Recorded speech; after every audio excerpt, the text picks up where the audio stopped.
गुरुर्ब्रह्मा गुरुर्विष्णु गुरुर्देवो महेश्वरः गुरुः साक्षात् परं ब्रह्म तस्मै श्री गुरवे नमः तस्मै श्री गुरवे नमः तस्मै Shri Gurave Namaha.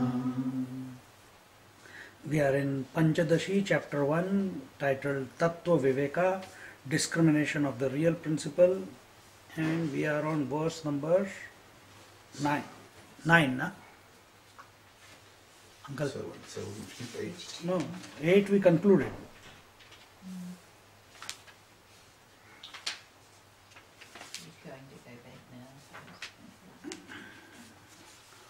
Or did we do it? No, yeah, we did till 8. We are doing 8th verse. So here,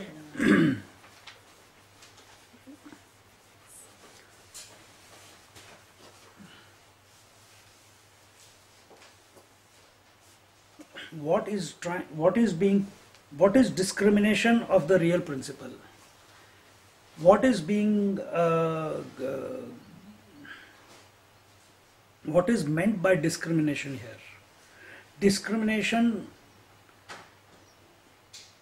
is about what can be achieved without any admixture of anything. So when nothing is added, no objectivity added, no time, no space, no words, no experience, no knower, no knowing, no waker, dreamer, deep sleeper, nothing is the means and yet is still there. This is the discrimination that we are doing. And in this way, coming to the conclusion that the truth, the real principle is that which remains the same in all the three states, in all the experiences, in spite of time, space and objectivity. That which does not change because of these changes is the real principle. This is the discrimination. And we were looking at that this real principle is that constant which never diminishes, and it is of the nature of knowledge also, which we saw in the previous. The knowledge is different from objects but not from consciousness, but is the same that illumines the dream experience. In this way the consciousness is one in all the three planes, so it is true for all time to come. It is that consciousness which not only makes or not only illuminates the waker, the waking experience and the waking world, the dreamer, the dream experience and the dream world, but also the deep sleeper, the deep sleep experience and the deep sleep world, which is zero world. And therefore it is, last time we saw, it is this consciousness, this principle, real principle, which knows that all these three, waker, deep sleeper and dreamer, they come and go, but it continues to be the constant. Now coming to the 8th verse. Iyam atma paranandah para. Okay, you can repeat. Iyam atma paranandah para premaspadam yatah Manabhuvam hi bhuyasam bhuyasam iti prematmanikshate. Prematmanikshate. Now the Ananda aspect, how it is, this real principle is not only Sat, Chit, but also of the nature of bliss. So here it says, this pure consciousness referred in last shloka is one's own self, the nature of which is supreme bliss. Because we love ourselves the most, this love for the self is seen to express as, may I never cease to be, may I ever be present. So how do we know that this truth was Sat? It was existing because I do not have an experience of my own absence, isn't it? Then how did we say that it was Chit? Because I know that. And the third, Ananda, because I love everything in this world not for the sake of the world or the objects of the world. I love everything for my sake. I love my husband or wife for my sake. I love the children for my sake. I love love everything for my sake. And therefore it is of the nature of Ananda. Yatah para premaspadam iyam atma paranandaha. Because we love ourselves the most, anything that gives us maximum happiness is loved by us. Therefore this Atma, I, is of the nature of supreme bliss. Anything that gives us the maximum happiness is loved by us. So what gives us the maximum happiness? Right now, if we say it's the world, it's the objects, it's the relations, it's the children, it is etc., etc., etc., etc., etc., etc., for whose sake? It is for my sake.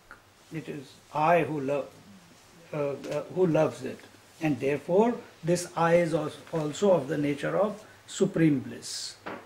This Pratyagatma, this I, how is it experienced by everyone? It is experienced as that may I never, manabhuvam bhuyasam, may I never cease to be.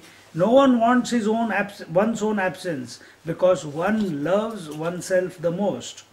Now you will say, oh, there are so many cases where the parents go and protect their children from tragedy, or just today's news, one person, father and brother, I think they were in the motorboat and it caught fire, and he immediately jumped from the other boat and rescued them, and those moments are there.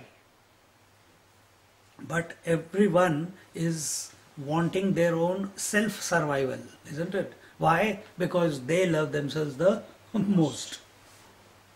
And in this way, the feeling for everyone is that may I continuously be present, and this continuous presence of ourselves is the existence aspect.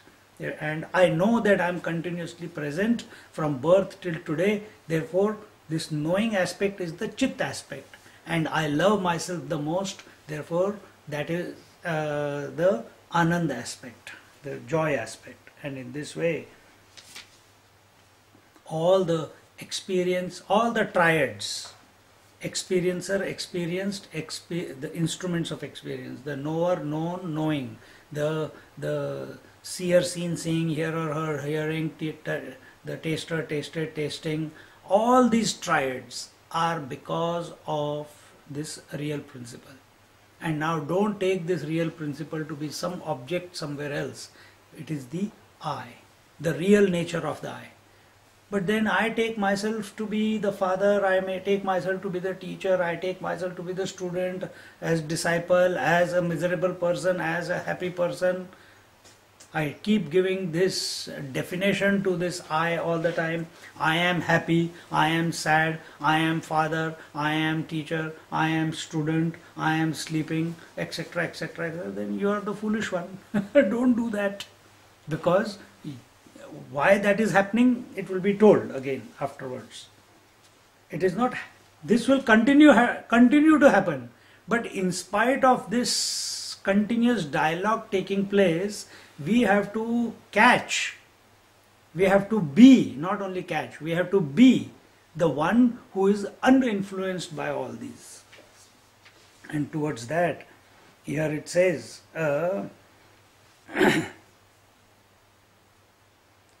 this Atma, this self, that I know myself as I, is of the nature of supreme reality, of the supreme bliss. How do you say that? Now here we are dealing with Ananda aspect. How do you say that? The teacher now quotes the scriptures and also makes some logical deductions to substantiate our own experience in this regard. Tat prematmarthamanyatra, tat prematmarthamanyatra, naiva manyarthamatmanaha, naiva manyarthamatmanaha, atastat paramam tena, atastat paramam tena, paramanandatatmanaha, paramanandatatmanaha. The love for the other things and being is for the sake of the self, but the love for the self is not for the sake of the others. Thereby it is said that the love for the self is supreme. Therefore, the self is of the nature of supreme bliss. So, anyatra prem tat atmartham. So, love for the other objects, for the other people, is for our sake, not for their sake. You are not coming to the class for my sake. You are coming to the class for your sake. As much as you may enjoy the class, enjoy the logic, enjoy as much as you may respect and love me, but in the end, it is only for your sake that you are coming, not for my sake. Same is true from this side also. As much as I may love you all and respect you all and enjoy your company, but in the end, why am I teaching? For your sake. For your sake. No. For my sake, because this gives me an opportunity to reflect on who I really am. And while I am speaking about it, loudly contemplating about it, I find myself to be the one that I am talking about. So that should be your game also. While you are listening, you should be the one you are listening about. We are not talking about someone who is other than the self. Love for objects in locations other than oneself, such as the love for wife, husband, children, wealth, property, health, disease, etc. All that love is in the ultimate analysis for one's own sake, where it says Atmanastu kamaya sarvam priyam bhavati. Everything is not dear for the sake of that object, but for one's own sake. I is the central figure with reference to whom liking and disliking operates. Raga dvesh. When you're talking about bliss, it is that I is of the nature of the self. When you're talking about raga dvesh, likes and dislikes, then that same I has taken a lower position, that of the individual. Because Atma, there is three things: Jivatma, Atma and Paramatma. Paramatma is the infinite, which we refer as Brahman. Atma is the self, which is referred as the witness. And Jivatma is the person who is attached to all the body, the mind, the thoughts, the emotions, the past, the future, the aspirations, the ambitions, etc., etc. In whichever case you take it, in whichever, because Paramatma also Atma is there, Atma is Atma, and Jivatma also Atma is there. So whichever position you take, whatever you do in life, whatever you interact with in life is always for your own sake. All we have to do in this spiritual journey is come to recognize, not reach somewhere, come to recognize that this I is of the nature of infinite. And be that. Because there are no two I's. Because we are using three words, Paramatma, Atma and Jivatma. Individual, witness and the total, the Brahman. Infinite, the Brahman. Because we are using these three words, it has not become three. Because we are using the word waker, dreamer, deep sleeper, we have not become three, we are still the same. Because we are using the various names, the legs, the hands, the head, the back, the front, etc., etc., we have not become many, we are still the one. So, but which one? That is the important one. So, where do we fix our attention on? From what position do we function? As we say in Bhagavad Gita, when you study Bhagavad Gita, you must put on the shoes of Krishna, not of Arjuna. Then you will understand from what mindset is he guiding Arjuna out of his despondency. Evam atmani anyartham na. To say that one loves oneself not for one's own sake, but for the sake of others is not possible. It will only be a hypocritical statement because the love for the self is the supreme love. Now we see great masters loving the humanity, doing things for humanity. Ammachi hugging, sitting there, hugging people for 1 day, 2 days, hundreds of thousands of people she has hugged. Is she not loving the world? Are the Mahatmas not loving the world? Is not Satya Sai Baba healing the world and doing so much for the world, building hospitals for the world? This question will come. So are then they are not loving themselves, they are loving the world, therefore they are serving the world. True? This question will come. Then this statement is not true. They see everyone as themselves. Thank you, Mom. They see the whole world as Expression of themselves. not expression as Themselves. as I. Just like you see all the limbs in your body as I, similarly the Lord sees the entire creation as I. Similarly, a realized master also sees the whole world, inside as well as outside, as I. See? So they are not unintelligent people who are making statements from point of individuality. They see the difference, that world is separate to the Mahatma. And therefore they superimpose on that Mahatma that he is serving the world. Isn't it? But true service is only possible when you recognize the whole world as yourself. Not your expression, as yourself. The sun is not aware of its expression called heat and light. He is not aware of that expression. He is who he is. Isn't it? Without any sense of otherness, he accepts the heat and light without any dialogue in the mind, isn't it? Similarly is a master also. He accepts the whole world without any doubt, without any suspicion, without any sense of difference, without any sense of otherness. That is where he is abiding all the time. Tena atmanah param anandata. Therefore, one can conclude logically that everything in this world is because of this Atma, this self, which is of the nature of param ananda. So, who is this Atma? It is that because of which everything is.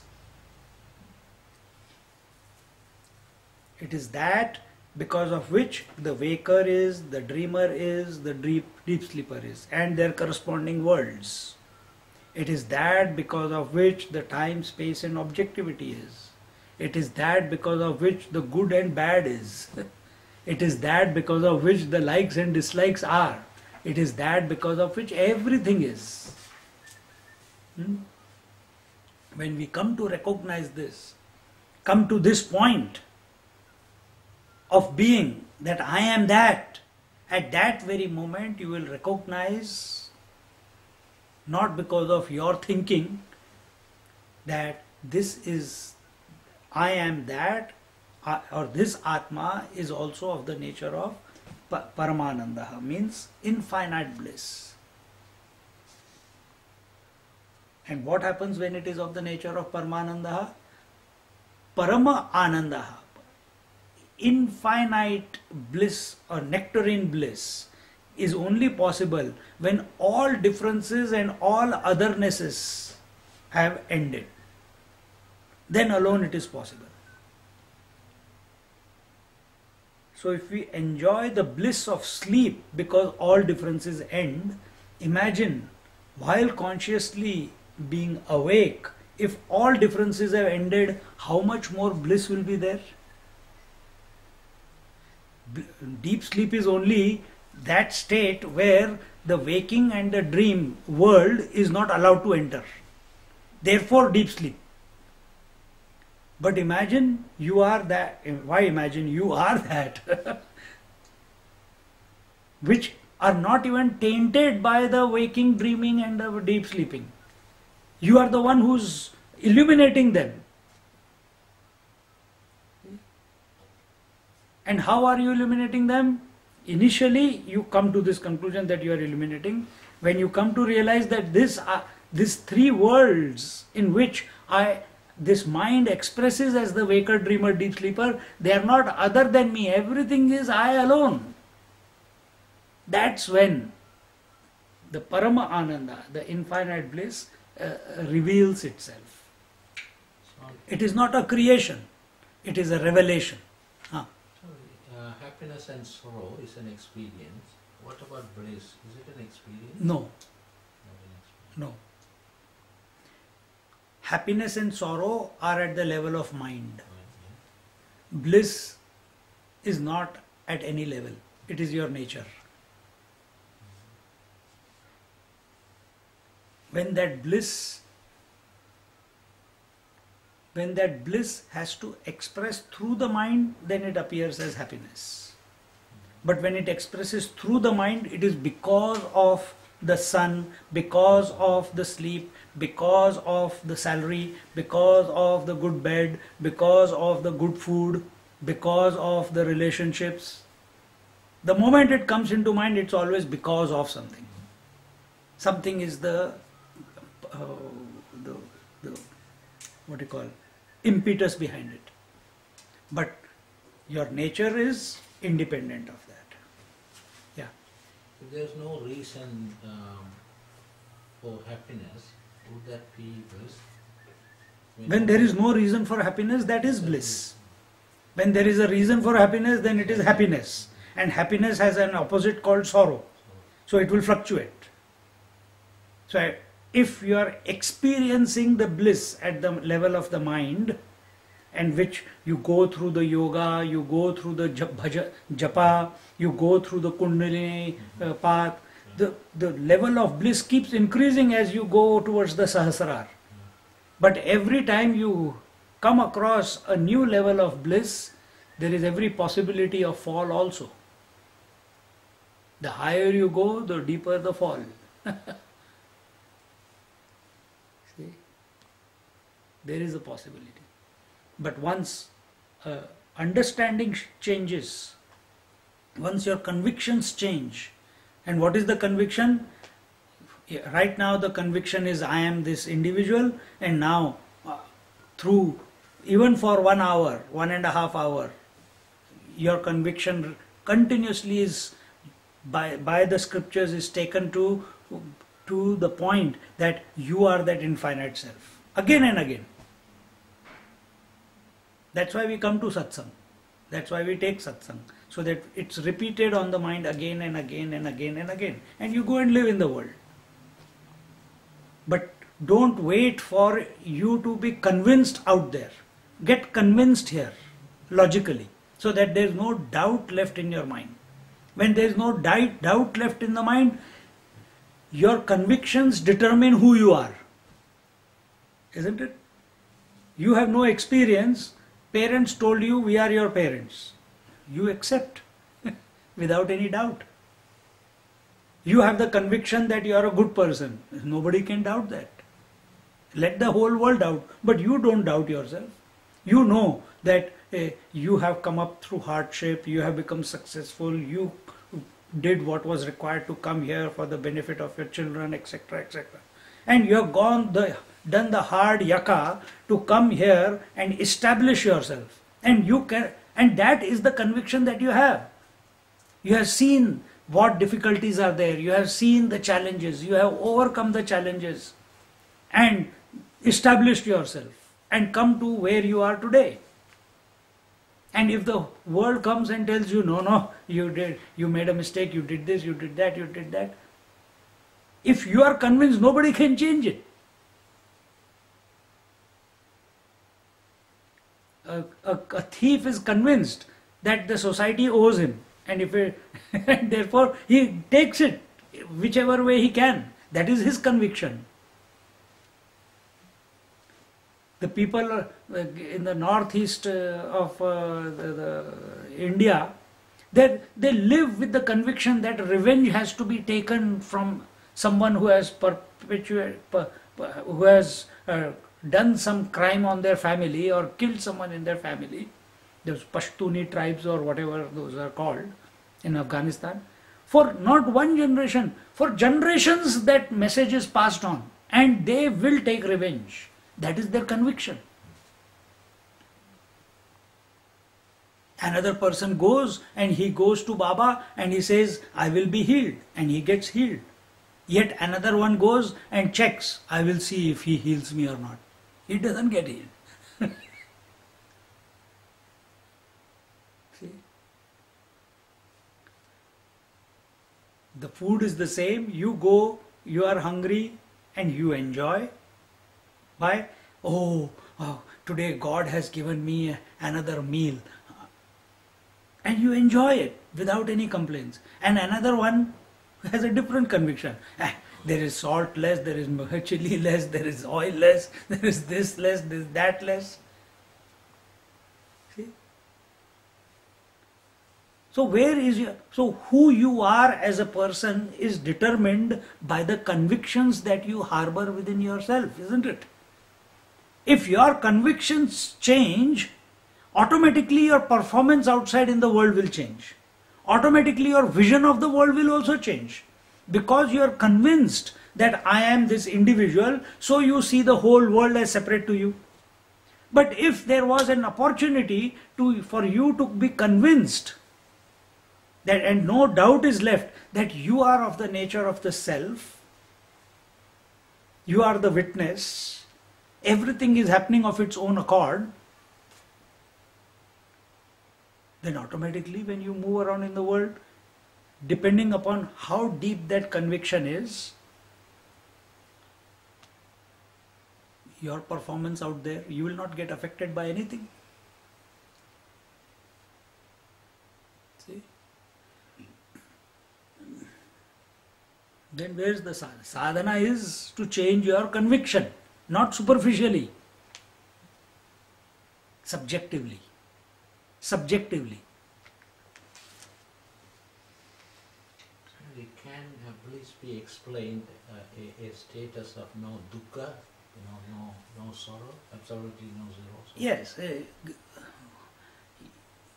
where there is no sorrow from point of view of bliss. If you use the word sorrow, then the opposite sukha. Like for example, I'll give you, because you are Baba's devotee, so you will understand. There is Ashanti and there is Shanti. So what is peace and what is not peace? They are opposites of each other, isn't it? So can you say peace is that where there is no agitation? Yes. But what is prashanti? Which is transcendental to both peace and shanti and ashanti. So bliss is that which is above sukha and dukkha. See, the same thing question Arjuna also asks in the second chapter. He says, please tell me that which is for my highest good. Nishreyas. There is Shreyas, there is Preyas, and there is Nishreyas. So Preyas is good, Shreyas is good, which is opposite of bad. And what is Nishreyas? Absolute good. In that absolute good is that from where there is no fall ever possible. Prashanti is that peace from where no fall is ever possible. Bliss is that ananda from where no fall is ever possible. From happiness, there is a possible fall to dukkham. From sukh, you can fall to dukh. And from dukh, you can rise to sukh. From shanti, you can go to ashanti. And from ashanti, you can go to shanti. From prayas to shreyas, from shreyas to prayas. This shunting is all, wherever there are opposites, they are all happening at the level of mind. The words like, which are used by the scriptures to define our own essential self, this I, what is its true nature? Prashanti, Nishreyas, Satchitananda. And why they are being used? So that you don't get caught up in the opposites. So that you rise above the opposites.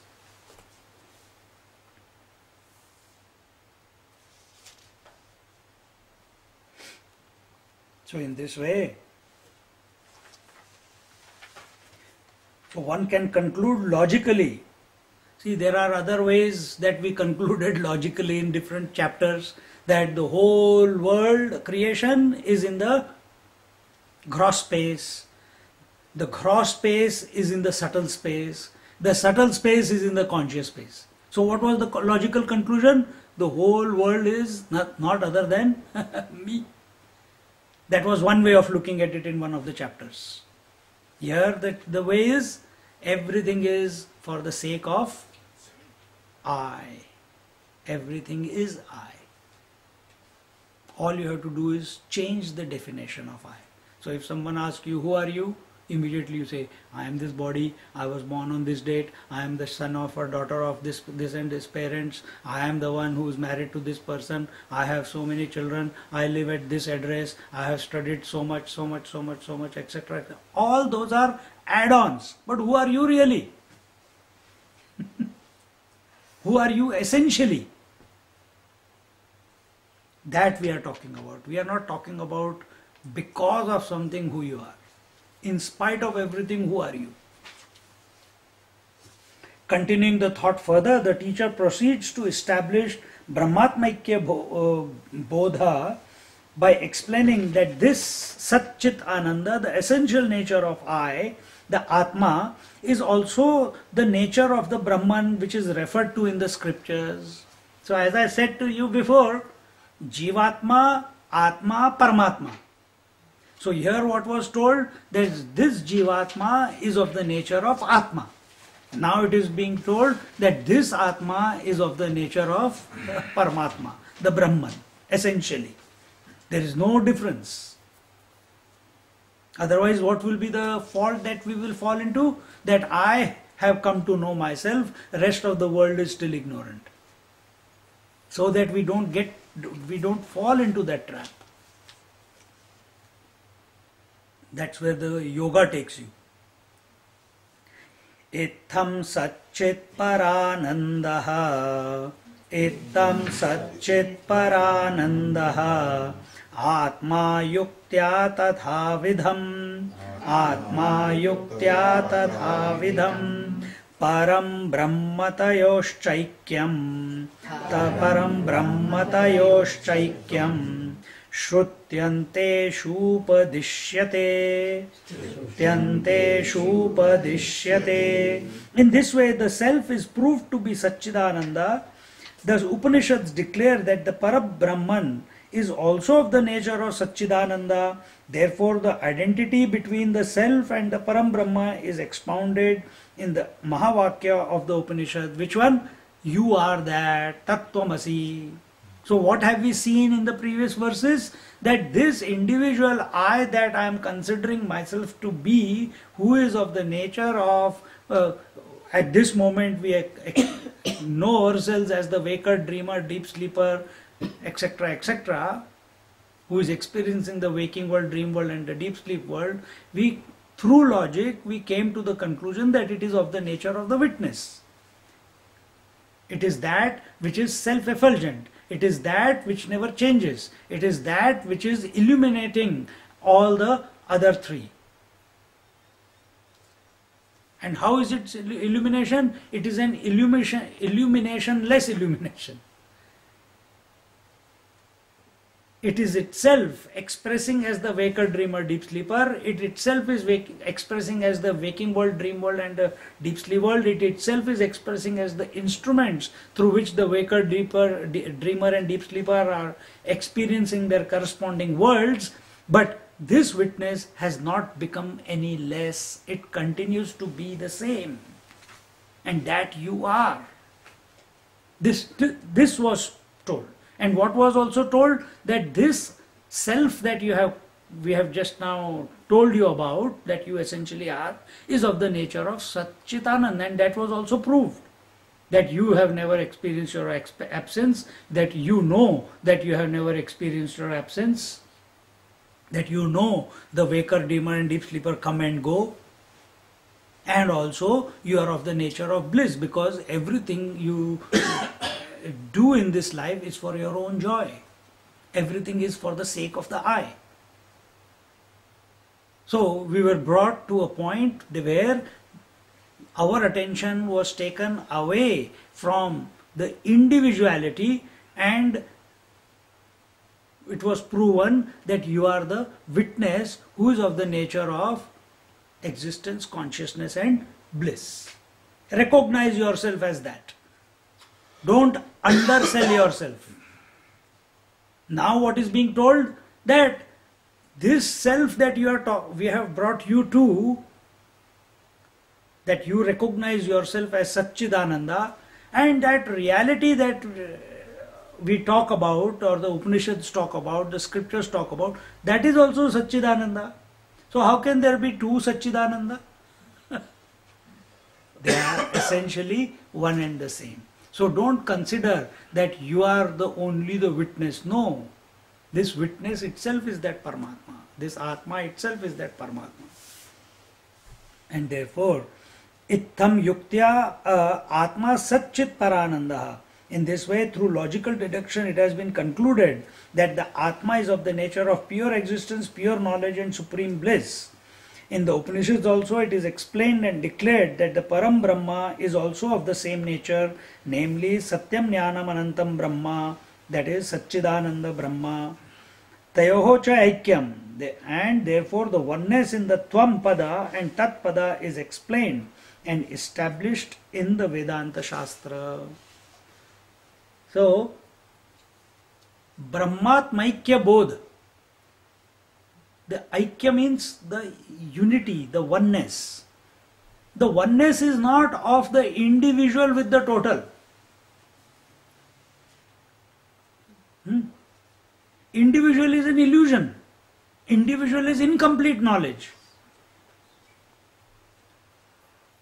Individual is a fictitious personality which is expressing in its own absence. Then what is the reality? The self. So, when we talk about Brahmatmaikya Bodh, that you are that, which you we are talking about? We are talking about the witness is of the nature of the infinite. That one we are talking about. And what do we think about? Oh, I am Brahman. Like our one example comes, Madhusudan Saraswati was there, one great scholar, a great Mahatma also, in Varanasi, in Kashi. And he was a great debater, and he will argue on the for Vedanta everywhere.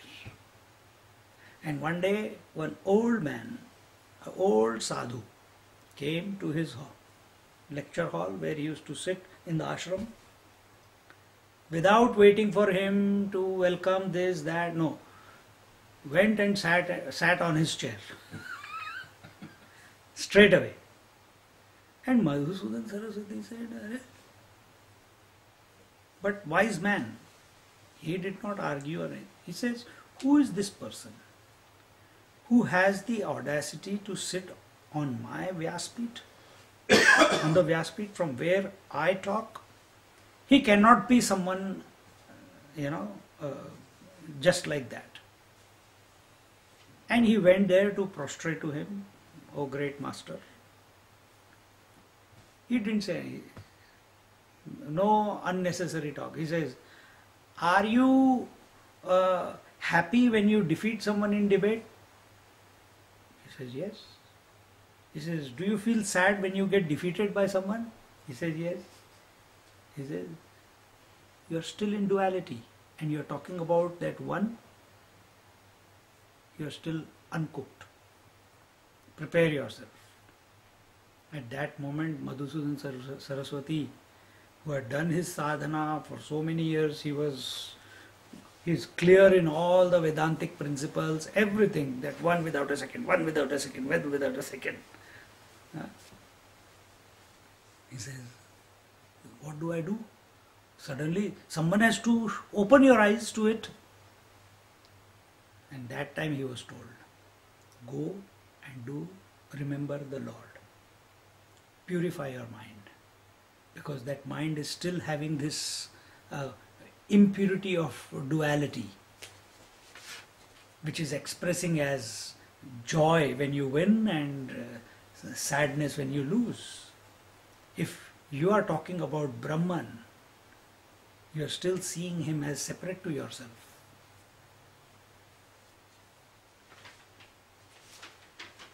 So here,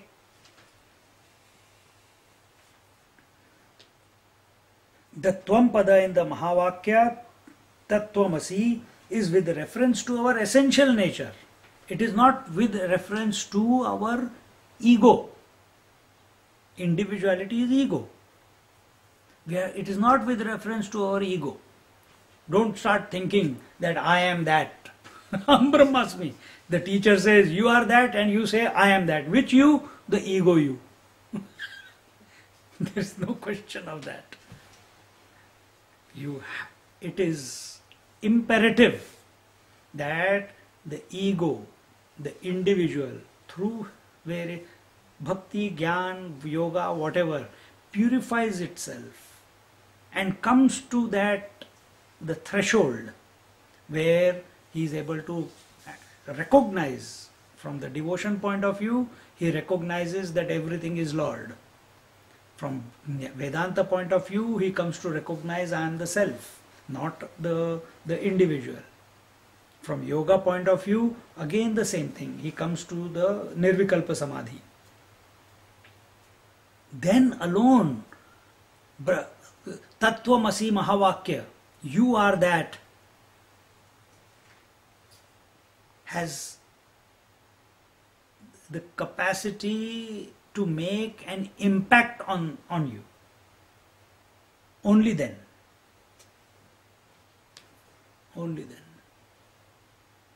See? So be absolutely. So does that mean I have not done any japa, I have not done any yoga then? But you are, as we said, from Gyan Mark point of view, have you come? At this moment, are you considering yourself to be the individual, or are you considering, or are you being the witness? Can't say considering. Are you being the witness?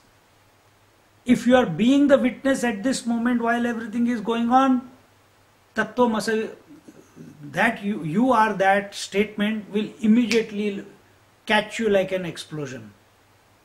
Everything will stop. But if it is not, then it's only intellectual appreciation, which means I'm still being a person. I'm not being the witness. Otherwise, we have heard Tattvamasi so many times. We understand also, you are that statement.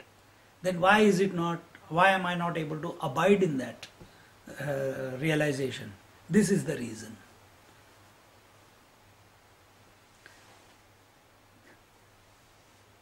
The Tatpada also refers to the nature of Brahman and is also Satchidananda. So Tvam, which means you are of the nature of Satchidananda, which you, not the individual you, but the Atma you, the witness you. And Brahman, the Tatpada, you are that. That is also equal to Brahman, is also of the nature of Satchidananda. So Satchidananda and Satchidananda are the same. Therefore, you are that. You are not other than that, infinite. This is the conclusion. Now some seeming contradictions are pointed out in the statement that the Atma is Paramananda Swarupa, and they are answered. The whole chapter is about Paramananda. Abhanena param prema, param prema, bhanena vishaye spruha, bhanena vishaye spruha, ato bhanepya bhata sau, ato bhanepya bhata sau, paramanandatatmanaha, paramanandatatmanaha. There cannot be supreme love for an unknown self, and if known, there cannot be desire for the objects. Therefore, is it not a contradiction that the self is yet unknown, and although of the nature of the supreme bliss is not experienced? Two things. First, the abhane na param prema. That you cannot love something which is unknown to you. Isn't it? You cannot love a child which has not even been conceived. You cannot love Digdambungi. What is Digdambungi? I don't know. No, but I love it very much. What is Digdambungi? You can't. There is nothing in this world. No, sir, but I love deep sleep. There is nothing there. Are you loving nothing? Say, how? Deep sleep is a state of absence, isn't it? Emptiness, nothingness. There is nothing there. And we all love to go to sleep. So are you loving? Why you are laughing? Are you loving an unknown? Are you loving? How? How do you come to that conclusion that you are not loving an unknown? That's the essential nature. No. Deep sleep is your essential nature. No, you're with yourself. No, in deep sleep. There is no unconscious. You're not conscious about it, but Yeah, but so you are not one with it. It's something that transports you to a different dimension. Like you feel a sense So of peace when so mind from many thoughts has come to zero thoughts. That's Yeah, all that has partly. happened. Not partly. That's exactly what has happened. and something beyond that also. So that is true, but how point here being made is there cannot be supreme love for an unknown self. I am being the devil's advocate and I am saying that in deep sleep also there is a big unknown. Then how come you love the sleep so much? Because And here the statement is saying you cannot have supreme love for the unknown. You're unaware of that unknown. Think before you speak. yeah, we love sleep because the next day, following day, you are very fresh. That's the reason I love. I mean, I can talk for myself only. Hmm. I go to sleep because to get a freshness. But you're going in the right direction but still in a tangent. You see the statement. Statement is the supreme love cannot be for an unknown object, It is unknown known. thing. So I am saying that deep sleep is an unknown. It is an absence. It is a nothingness. It is emptiness. How come you have so much love for deep sleep? Because it gives you peace. Huh? Bliss. Yourself in that. Huh? No. Yourself. But you are ignorant of Know it. about it. You are ignorant of it. All the thinking must come to. It is simple. If I say, oh, you will say, Because that's the only place you can abide in yourself. no, you are still thinking of the deep sleep. You are not aware of. I am sleep. not asking you to think of the deep sleep. Answers are not in the thinking by thinking about deep sleep. You have to go above. There's no You have to understand the first statement. First statement is supreme love cannot be possible for an unknown thing. Deep sleep, is it an unknown? It's known. It's Answer first. Is it an unknown? Deep sleep?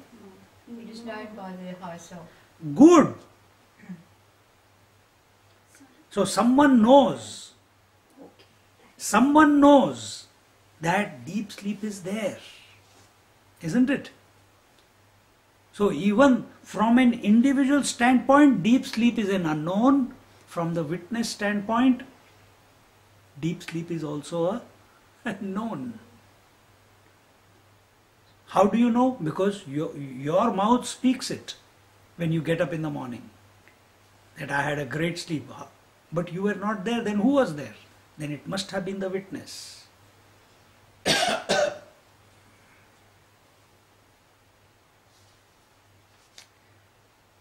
One can only love someone whom we know. We cannot love an unknown person, and it has been said that Atma Tattva cannot become the object of knowledge. Okay, now the second side. So first is supreme love cannot be for an unknown object. Now you have come to know supreme love. Then can you love the object?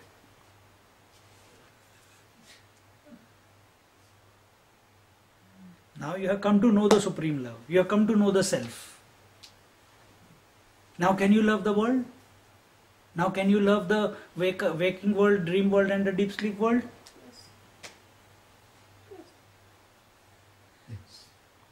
Think. That is part of. It is nothing. None other than the self. Pardon me? Everything's a self. Everything. I is encompassing everything. So is there anything outside of you to be known? No. So can you love anything else? No. Can you have desire for anything else? No. Because you are the. No, but you, yeah. That's part of the you- desire be- also. No, don't go into that direction. Desire is only in the mind. It has got nothing to do with the self. There is no thought, no objects, nothing. So, but When- you're part of the same world that you move in. Pardon me? You'll be part of the same world that you move in. Who is saying this? There is no world. Is the mind self saying also- it or you are saying it? the mind is can- saying it. The mind can say that, but then Huh. again, the self, if it encompasses the mind, so it would be part of. So the self is saying that my mind is saying like this. It can be aware. No. Can the eyes see themselves? No. Can the mind think about itself? The moment it thinks, it will stop. The moment that is the meditation. The moment mind contemplates on its own nature, it stops. Because I thought is an aspect of the mind, isn't it? So self, once you come to this self, there is nothing else but the self. There is nothing to be known. There is not, and if there is nothing to be known, because everything is self, will you desire anything? Then there will be no desire also. That is samadhan, that is supreme contentment.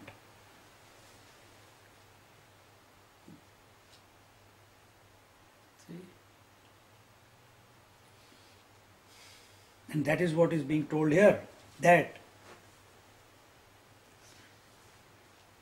therefore abhane, but there cannot be any desire for anything. But at the same time, I cannot come to know the self. I can only be.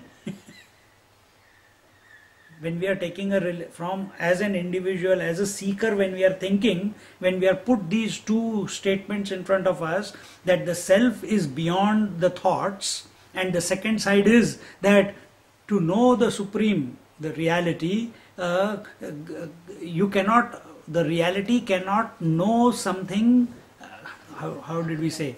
We cannot love something which is not known. We cannot love something which is not known. So we are trying to love, we are having the bliss, we want to experience the bliss of the self. And that self is told to be beyond the mind. So I don't know the self. The individual is thinking. The individual is thinking that the mind, the self that is presented to me as my nature is beyond the mind. So I cannot know it through the mind. And at the same time it is being told that you can love only that which cannot be known, which has to be, you cannot love an unknown. So the seeker is in a fix that I cannot know the self, and yet I have to love the self, but I still feel that I am attracted to the self. This problem is because he is objectifying. He is not processing the whole thing subjectively. Self is not something there and there. It is here only, as you, which you work on that. Is it the individual you? Is it the witness?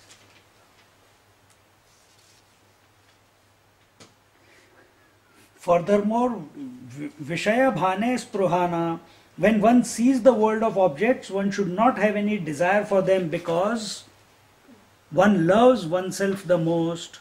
But it is common knowledge that one does have desire for worldly objects. These seem to contradict that statement that the Atma is Paramananda Swarup and Parama Premaspada. Ataha Bhane api asau abhata. These two contradictions are now resolved. This Atma is very peculiar. It is, yet it is not known. So the self, when we say Atma, the self is, the individual is thinking, the self is, but it is yet unknown. Because I am objectifying it, therefore it is unknown. Yet when it is told, the examples are given that you are of the nature of Satchidananda, everything is clicking. I know the dream, I know the waking, I know the deep sleeper. I understand that everything I love and interact in this world is for my sake. But the real me is eluding me. I am not able to catch it. We want to catch it like I am catching this. We want to take it as a part of our experience. And where does experience take place? In the mind. But the same you is told, mind cannot reach it. So it's sort of, are you playing games with me? Are you trying to make me mad? This type of feeling comes. Swami, self is unknown only to the mind, isn't it? Exactly. But I am, self is already there, isn't it? Self is already there. Yeah. Where? This is the problem. That's why I asked you the question. Where? And you're saying, I don't know. We are talking about you, man. I am. Huh? So why you say, I don't know? Do you have a doubt about your existence? Do you have any doubt about your existence? Do you know you exist? Yeah. Right now. Do you know you exist? Yes. So you are.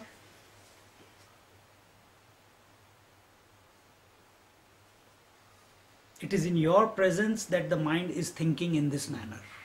You are the one who is illuminating all the thoughts in the mind, including the I thought. Without you, the I thought cannot appear.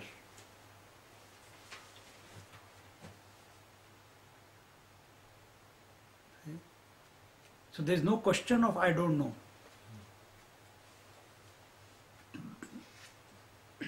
Yes, there is this possibility that you may not be able to express in words who you are. That is a possibility. So that will lead to silence. So when masters are asked, who are you? Oh, the moment they ask that, listen to that question, it transports them to their essential nature and they go into samadhi. Imagine if you forget about the forms and sees only that energy behind all the living beings. Think about that energy, then you feel that oneness. True. You think about the energy behind you, me, everybody, talking, moving, everything. Yeah. Don't see the forms. When you are dead, that life energy is finished. It's Only finished. the body is there. Yeah. So think why the body was living. See that energy. That True. energy is same.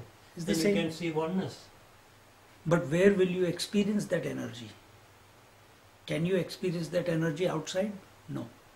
You can only experience that energy as the self. Once you get convinced that this is Absolutely. And this whole process of Panchadashi is convincing yourself who you essentially are. Understand, energy is the potential. the same. That potential is within the self.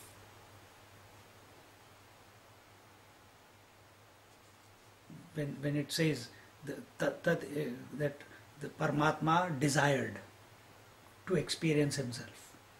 The moment he why did he desire? Because the potential was there. That potential became manifest, isn't it? That's when you become aware of the potential. So where did the potential come out? It's only instrument. Can the potential called the mind express without consciousness being there? So the moment child is born, becomes alive, so to speak, at that very moment, his potential called the ability, the Shakti, Yeah. the power, which is in the form of the mind, it starts manifesting and it keeps growing and growing and growing and growing. And we get, rather than recognizing that this is an expression of the self, we get identified with it that I am only this. That's where the problem is. And therefore, as the life goes up and starts ebbing, then the fear comes that this energy, this mind, I'm going to lose. Then I will be no more. So to remove this fear, that is why we all want to get away from the fear. We want to, and what is getting away from the fear? To be in bliss all the time. Not because of anything. That is salvation, that is nirvana, that is self-realization. It's like a big powerhouse, supplying power to fan, bulb, everything. Unless that power is not flowing, it will not work. So we are also getting power from something. The power is not there, we will not function. These are all equipment like machinery. But you have to recognize right now when you make that statement, your attention is still on the equipments which cannot function because of that power. Yeah, that power is Panchadashi more is taking you to that power. Yeah. And from that power's point of view, there are no equipments. Yet it supports all equipments. It's a contradiction. It supports all equipments, but from its point of view, there are no other equipments because Mm. it alone is. Yeah, yeah. Understand what I'm Yeah, saying? yeah, yeah. Just like space is supporting air, fire, water, earth, but from space point of view, it alone is because it is pervading everything, isn't it? Yeah. Same way. That equipment is also made of that same power. Same power. Ha, now you are talking. The material that has gone into the equipment is also of the nature of Mm. Satchid Anand. This recognition will come not by looking at the world. It will come by abiding in the self. And that is why all these various chapters of Panchadashi are to bring you back to the self. Think of it. We have done it few times. In every lecture, be subjective. Be subjective. We are not talking about an imagined entity. We are talking about you. And which you? The witness you. Which you? The Atma you. Which is unaffected. And we have already shown that you are that. You are that unaffected principle. In spite of all the names and forms, in spite of the waker, dreamer, deep sleeper, in spite of the waking world, dream world and the deep sleep world, isn't it? So take that position, remain in that poise. And that's the sadhana, to remain in that poise. In every chapter, your mind is being brought to that point alone, to bring you to that poise, to bring you to that poise. And it's the Lord, it's the grace when it clicks. But from our side, we must make the effort to remove all the doubts, to be convinced. Don't only think here, add this also. Add the faith aspect, add the love aspect to the contemplation. Then it will culminate in joy, in bliss, not joy, bliss.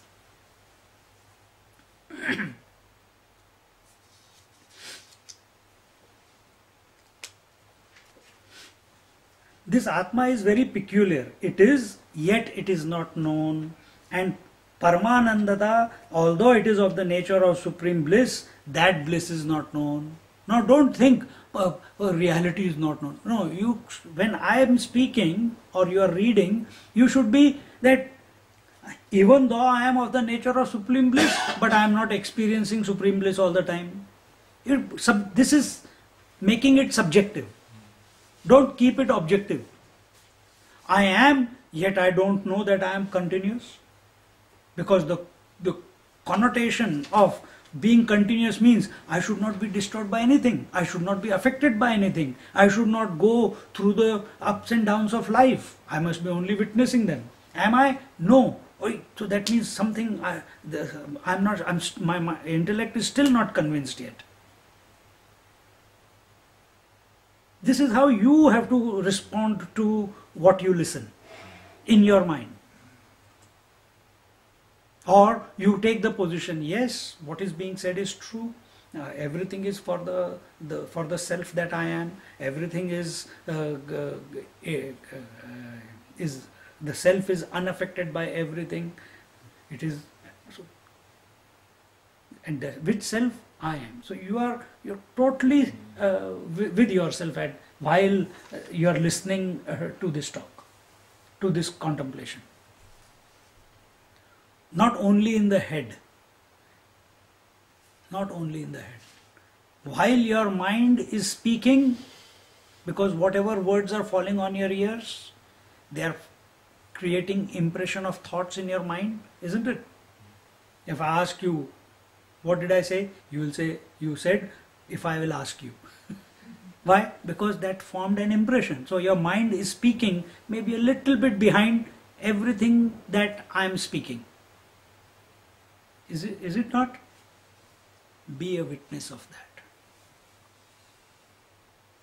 Be a witness of that. Don't get caught up in it. Let questions come, be a witness of that also. Let doubts come, be a witness of that also. But don't lose your position. Yeah. And that's the trick, that's a knack. It cannot be taught. It's a knack. So rather than taking a position of a seeker or being a position of a Vedanti or taking a position of a listener or a speaker, drop all positions. We are not here for that purpose. We are here while I am speaking. I have to remain in the poise of being the witness of what is coming out, what the situation is prompting this to come out, not getting affected, and you have to be in the poise of being the witness of what is coming to you at this moment. And recognize all discussions, all doubts, all clarity is only for the mind, nothing to do with you. You are watching all that. Maintain that poise, maintain that poise, maintain that poise continuously. Again and again and again and again. Sometimes you will slip, come back again. Again you slip, come back again. And understand, rather than saying, oh, I slipped again. No, maintain the poise. Mind slipped. You can never slip because you are the eternal principle. You are the unchanging principle. You are the witnessing principle. So you cannot fall. You cannot rise. You are complete. But the initial step is that you have to start seeing that whatever is happening in your life is only happening in your mind, not in you. Only in the mind. First make that distinction. Isn't it? It's beautiful. Once you start seeing everything that is happening is only happening in the mind. And shit will happen. Good will happen, shit will happen. But you remain the witness. Important point, do not react to what is happening in the mind. Yes. Don't take responsibility for anything. Anything. But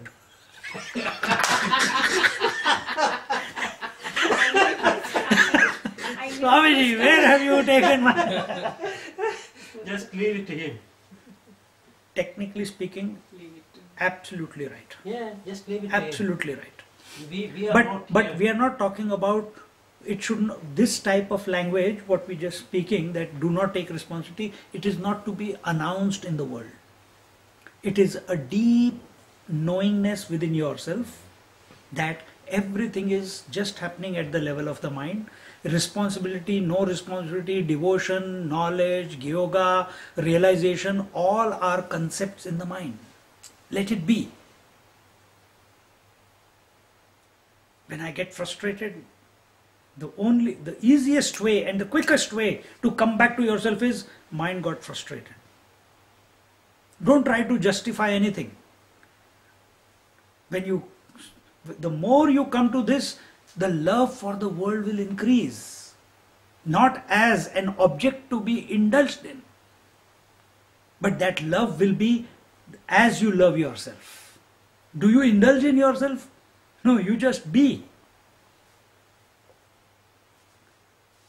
So begin that way.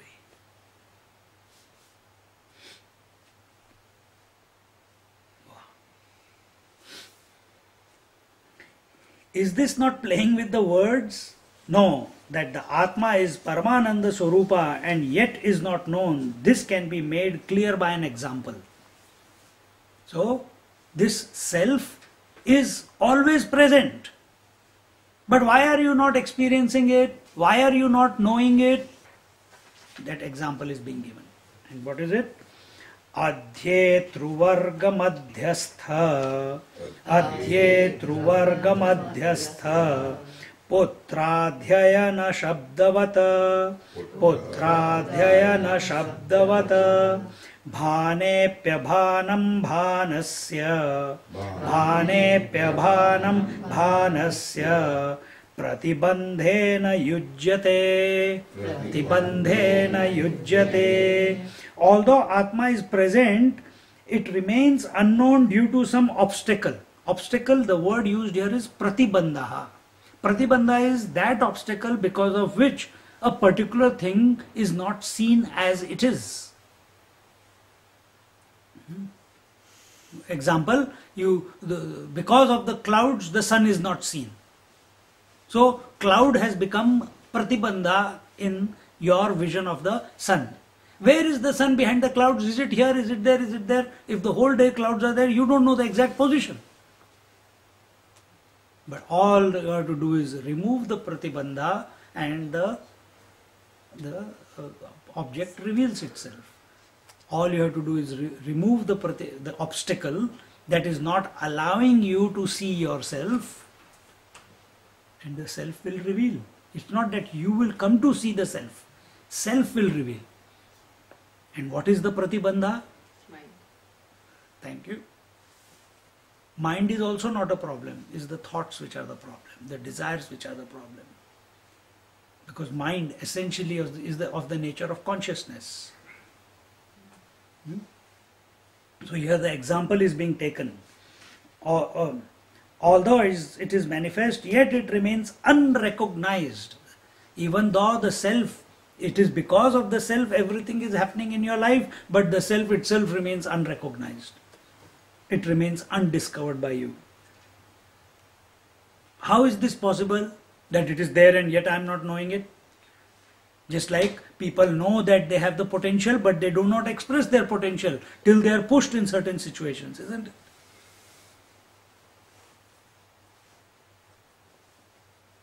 You ask young children, young girls, when you grow up you will get married. I will never get married. I will not get married. And yet when they grow up, then they fall in love and they get married. Where was that potential? Somewhere. Similarly, here the example is that in a Gurukul, in a school, there are lot of children chanting Om Sahasra Sherasha Purusha Sahasraksha Sahasrapad. So the chanting is going on. And the father comes to the Gurukul wanting to hear his son. Big crowd of children all chanting together. But from the door of the classroom, what does he hear? A cacophony of sound. All of them together. Can he identify which one is his son? Can't. So, is the son not there? Is the son not chanting? The son is there in the group. The son is chanting, but the father is unable to identify the son. Then what does he have to do? He has to make all others other than the son stop chanting. Then he will know his son is chanting. So what do you have to do? Stop thinking. So what do we have to do? We have to, so much sound is coming in our mind, we have to slow it down. Contemplation in this manner, doing japa or yoga helps to slow down the mind. Just watching your breath also is a great exercise. One of the chapters is only about that, only watching your breath. Dhyanadeep is about that in Panchadashi. There it says prana bandhanat, what is it? Yeah. The exercise given not as the breath, it is told pranavam dirgha uccharyam manorajya viliyate. This continuous cacophony that is going on in our mind, unnecessary self-talk that is going on, it is called manorajya. Manorajya is continuously we are imagining something about the past, about the future, about unreal things. And to curb this, to slow this down, if you just analyze 5 minutes of when you are not in a satsang, 5 minutes, why? Even in a satsang also same thing, more sattvic, that's all. When we talk about, if you analyze what did I think in the last 5 minutes, or you put a recorder which can record all that, you will find it was useless. It was useless. by more thinking, it is not going to subside. Now what will happen? If you come to satsang and listen to all this, then the thoughts are of this. It has not subsided. So something else has to happen. And there, in the 6th chapter of the, or the Dhyan Deep chapter of the Panchadashi, it is called Pranavam Dirgha Ucharam. With your outgoing breath, chant Om. This is what we practice in meditation also. If you do it when I give the instruction. Elongated Om with the outgoing breath. If you do it while driving, while everywhere you practice, your breath is with you all the time. And every day sit for morning and evening 15-minute, 20-minute session and focus only on that. Pranavam Dirgha Ucharam. Chant loudly. The mind will slow down. So, Swamiji, maybe a stupid question. See, the Lord created us with all his mind, senses, desire. He only did everything. And he only expressing like desires, True. mind, everything. He's only. Then why we are struggling to get back to him? Because we are miserable in life. Dosa has too much oil. God doesn't say that. He eats whatever comes.